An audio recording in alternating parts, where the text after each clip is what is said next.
Welcome to the Wonder Woman Aviation Podcast. I'm here at EAA 2020, Oshkosh 2022. Forgot what year it was for a second. 2022, and we're at Kidventure. I met Mr. Dan Majka, the man himself, the creator, the founder of Kidventure. Am I getting that right? That's the absolutely title? right, yes. So, go ahead. The history behind this was in 1997, Tom Boberezny asked me to come up with a program that would allow families to come here and enjoy the convention as a group. Before, what was happening was mom and dad would come to the show and the kids would go to grandma's. So as a educator at the time and a chapter president, he wanted me to develop concepts and see if it would work. So for 2 years we beta tested this and different concepts and flight simulators and things like that, and discovered that it was very, very popular and well received. So in 1999 we had our first Kidventure, and it was in a big tent over by the Eagle hangar, and we didn't have any concept of what we were thinking of, how many kids were going to come and things like that. So I had 50 volunteers from my EAA chapter, and we thought, well, maybe 500 kids will show up. 2,000 showed up the first day, the first year. So from then on it grew exponentially, and now I have 450 volunteers, and we get about 20,000 kids and parents through here during the week. Wow. And you can tell just by walking through how crowded it is, and it's a huge success. I mean, you couldn't kill Kidventure with 1,000 pounds of napalm. You know, it's here to stay. And you know what I love about it, just walking through, is the different things you see. You can see, I just walked by a riveter, and it was so cute. She had her little polka dot scarf, Rosie the Riveter, and then you go into a different section and there's VR and there's virtual reality, and then it's just involving the kids into what is aviation. And the fact that it's different aspects of aviation, that's what I love about it. Yeah, we try to have things for all age groups. Our target group is 5 to 15, but we realize that a family comes with younger and older kids, so we have to have something that appeals to them while they go through Kidventure. And we do simple things that kids might not have the experience nowadays, because we live in a society that if you break something, you throw it away and buy a new one. Well, we teach them how to use tools. We have them take apart aircraft engines and put them back together. And we teach them to rivet. We teach them to understand electronics and do different testing, open and closed circuits. And we, over the years, have gotten more and more corporate participation. And things like Collins Aerospace, where they make a wind power generator, which is basically changing wind power into electrical energy, which is, you know, we see now with the big windmills. Yeah. And we have one booth where the kids can actually make their own little radio, a small radio, a handheld radio, that they can listen to the control tower with. So they take all the parts, put it together, solder it, and we give them an earplug, and they can go out and actually listen to the air show, which is rather sophisticated. It is. And so it's not, you know, a lot of times the concept was, well, it's Kidventure, it's just for little tiny kids. No, it's not. It's for all ages and skill levels. We have the Air Force here this is the second year that they've been here with their F-16 simulators that are virtual reality goggles that are so realistic that you can get airsick. Oh yeah, I've gotten airsick on some goggles. And so it's, and then Siemens is here with a huge exhibit where they start you off in a starship, similar like Star Trek, and you can go in a time capsule type thing where they beam you down to 1940, and you can go out into that area and you can see what it was like in 1940. I mean, it's very clever, very clever. They have the Gemini capsule. Well, that's our space flight center. Okay. Because the space is hot right now. Oh, yeah. So we have the Mercury capsule and the Gemini capsule that they can go in and actually flip all the switches, and just like a regular launch, it vibrates and has a TV screen in there. And then they have a control panel.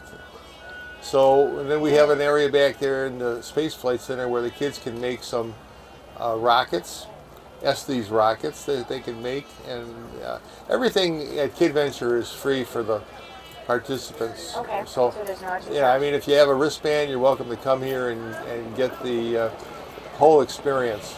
And to do everything, there's like 22 different activities.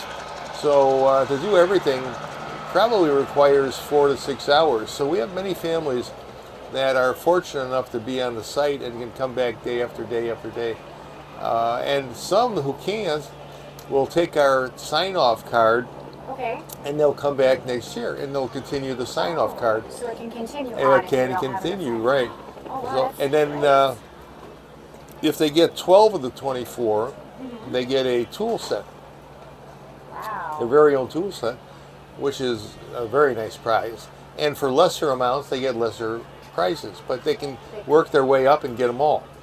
So we have control line flying with model airplanes. We have radio control flying.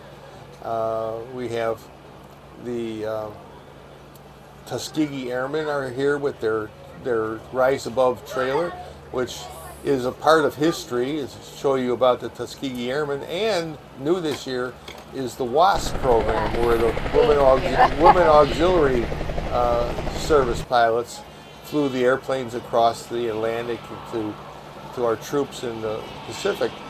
And that's something that a lot of people don't know about. And so history is important, and we, in the Space Flight Center, we try to teach history of the space program. And you can interview people like Francis Gary Powers Jr., the son of the U-2 pilot that got shot down over Russia, and get him to autograph a wooden U-2 model airplane for you, and you can have that. It's we have a B-25 nose section, which actually kids built over a 3 or 4 year period. Oh, wow.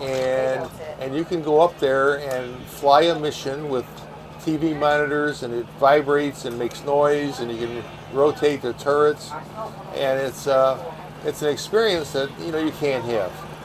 So you're touching on everything. You're touching the science, technology, right. The history, the math. There's so much more, and you're shaping the future of aviation. That's amazing. Exactly, and we're not trying to make everybody a pilot. Right. There are many different things, like airplane mechanics right now are in desperate need, and they make incredible salaries. And next year we're going to bring back an old favorite we had a few years ago, the artist booth, where the kids can actually go in and sketch model airplanes, and sketch on a piece of paper the pictures we have. And then we have competitions where they're judged, and then they get a little prize for the best ones based on their age group. Obviously, we don't have 5-year-olds competing against 14-year-olds, but right. It was a fun activity, and we had to phase it out for a while, but we're bringing it back since we've been in operation for so many years. Oh, yeah. What's old is new. Oh yeah, absolutely. So you're just constantly evolving, developing new initiatives, just getting kids excited about aviation, engineering, math, science, space. Like you said, space Right. is hot. I think space Right. is always hot. Yes. I was a teacher and space candidate for the space shuttle. Oh wow. And but obviously I wasn't the finalist because I'm sitting here next to you.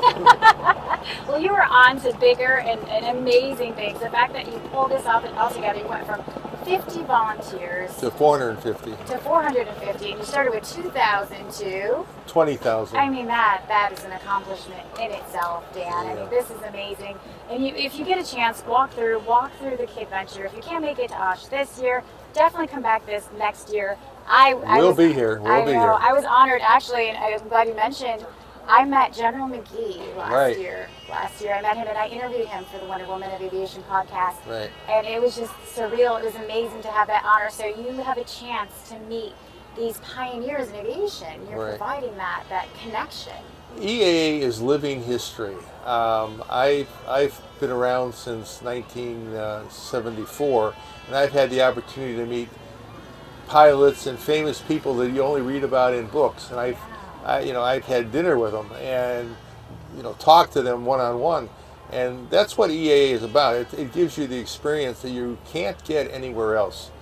And also for kids 18 and under, the admission is free. I saw that. So we did that last year, and we're going to do it this year, and then next year also, and the year after that. It's huge. The families come with the kids who they might not be able to afford if they have 3 or 4 or 5 Right. kids. So they're free. Come over. Okay. And we have 1,800 acres here. And so even though we get a large number of people, it's spread out, and it's not shoulder to shoulder or claustrophobic. Okay. It's quite open, and the weather is beautiful. This has been a great week. We have record numbers. We had about 14,000 airplanes on the field that Wow. landed, and we're expecting a record year for attendance. Okay, that is amazing. Well, Dan, that's amazing. Well, Dan, thank you for doing this. Thank you for taking the time to meet with me, Wonder Woman of Aviation. That's right. And for those of you out there, definitely come out to Oshkosh this year, next year, and the year after. I've been coming for the last 5 years, but my husband's been coming the last 30. So this is where it's at. EAA Kidventure is where it's at.